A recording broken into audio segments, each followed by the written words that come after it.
आज एक इदारे से बड़ी अहम मुलाकात हुई।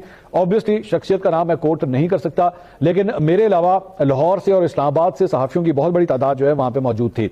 मैं कोशिश करूंगा ज्यादा डिटेल में मैं उसकी इंफॉर्मेशन तो नहीं आपके साथ शेयर करूंगा, लेकिन मौजूदा सूरत हाल के हवाले से दो अहम पॉइंट्स थे। एक तो अफगानिस्तान और ईरान के अंदर जो कुछ हो रहा है उसके बारे में डिटेल से बात हुई।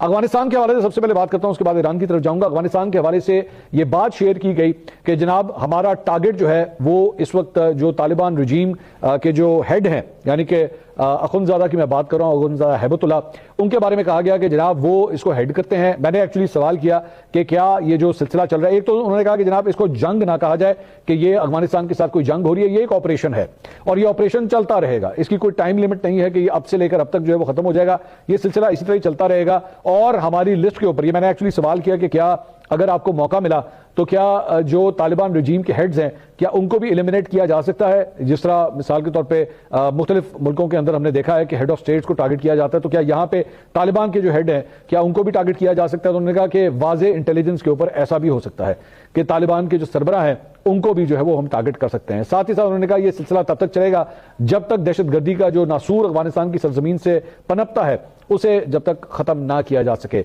दूसरा उन्होंने कहा कि जनाब हमें बड़ी जो है वो वाज़ेह किस्म की कामयाबियां जो है मिली हैं और ये ज़हन में रखिएगा कि जो कुछ भी अफगानिस्तान में हो रहा है ये अफगानिस्तान नहीं है बल्कि इसके पीछे भारत है। ये जो भी नुकसानात अगर अफगानिस्तान में होते हैं तो एक्चुअली इसकी तपिश जो है वो भारत को महसूस होती है।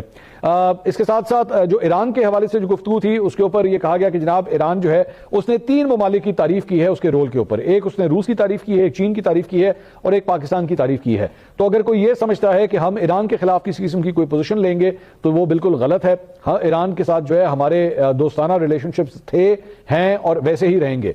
और ईरान के हवाले से जो लोगों के सेंटिमेंट हैं, जिन लोगों ने एहतजाज किए उनके एहतजाज की हम कदर करते हैं। एहतजाज करना जमहूरी हक है, लेकिन कानून को जो है वो हाथ में लेने की इजाजत जो है वो नहीं दी जा सकती। साथ ही साथ उन्होंने कहा कि जनाब खित्ते के अंदर जो कुछ भी हो रहा है बहुत सी जगहों के ऊपर जो है वो बार बार ये सवाल किया जाता है कि ये बारी जो है वो ईरान की है और अगली बारी जो है वो पाकिस्तान की है। तो उसका जवाब देते हुए कहा गया कि जनाब Pakistan is Pakistan, Pakistan is not Iran. और ईरान की सूरत हाल और पाकिस्तान की सूरत हाल में जमीन आसमान का फर्क है। 1980 से ईरान ने जो है न्यूक्लियर प्रोग्राम शुरू करने की कोशिश की लेकिन वो इसके अंदर फेल होता गया, लेकिन पाकिस्तान ने सक्सेसफुली अपना न्यूक्लियर प्रोग्राम जो है वो शुरू किया और आज पाकिस्तान एक एटमी ताकत है। तो पाकिस्तान के ऊपर हमला करने से पहले या पाकिस्तान के बारे में कुछ भी करने से पहले 36 दफा जो है वो किसी को सोचना पड़ेगा कि क्या वो ऐसा कर भी सकता है या नहीं। और पैगाम दिया गया कि जो लोग भी ये गुफ्तगू सुन रहे हैं उनके लिए पैगाम है कि आप बिल्कुल महफूज हाथों के अंदर हैं और इंशाल्लाह पाकिस्तान का कोई बाल भी बिका नहीं कर सकता, बल्कि जुमला था किसी का बाप भी जो है वो पाकिस्तान का बाल बिका नहीं कर सकता। तो बड़ी पुरएतमाद किस्म की गुफ्तगू थी सहाफियों के साथ।